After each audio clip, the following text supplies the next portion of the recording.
Bianca Umali, umamin na nakaranas rin ng pambubuli. Si Bianca Umali, isang kapuso actress, ay naging biktima rin ng pambubuli noong siya ay nagsisimula pa lamang sa industriya ng showbiz. Ang mga pagsubok na ito ay nagbigay sa kanya ng lakas at tapang upang ipagpatuloy ang kanyang pangarap at magtagumpay sa kabila ng mga hamon.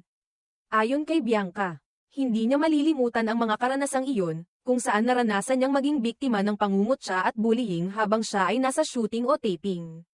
Ang mga ito, bagamat mahirap, ay nagpatibay sa kanya at nagbigay ng aral sa buhay. Isang bahagi ng kanyang buhay na palaging naaalala ay ang mga kwento ng kanyang lola, si Ginang Vicky, na minsan ay nakakaranas din ng pambubuli. Ngunit hindi ito pinatulan ng kanyang lola. Sa halip, si Lola Vicky ay nanatiling matatag at hindi nagpadala sa mga saloobin ng iba. Ayon kay Bianca, ito ang nagbigay sa kanya ng inspirasyon at lakas upang magpatuloy sa kabila ng mga pagsubok. Hindi lamang sa kanyang karera sa showbiz natutunan ni Bianca ang mga mahahalagang aral sa buhay, kundi pati na rin sa kanyang lola. Sa murang edad, natutunan niyang pahalagahan ang mga simpleng bagay at ang pagiging matatag sa gitna ng hirap. Isang bagay na ini-enjoy ni Bianca ay ang mga kwento ni Lola Vicky tungkol sa kanilang mga karanasan noong sila ay nagsisimula pa lamang.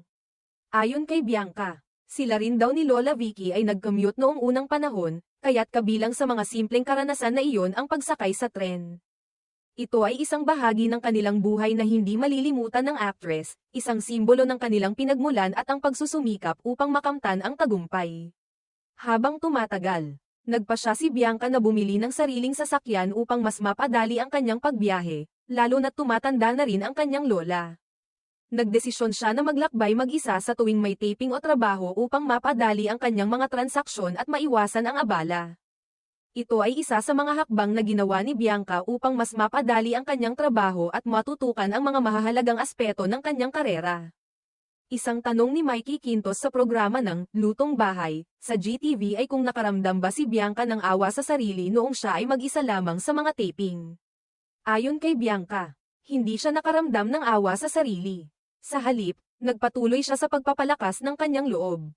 Bilang isang batang lumaki ng walang mga magulang, may mga pagkakataon na naiisip niya kung paano kung andyan pa ang kanyang mga magulang at kung ano ang magiging itsura ng kanyang buhay. Subalit, napagtanto niyang hindi siya nag-iisa dahil mayroon siyang mahal na lola na naging gabay at suportado siya sa bawat hakbang. Ang kagalakan at inspirasyon na natamo niya mula sa kanyang lola ay higit pang nagpatibay sa kanya.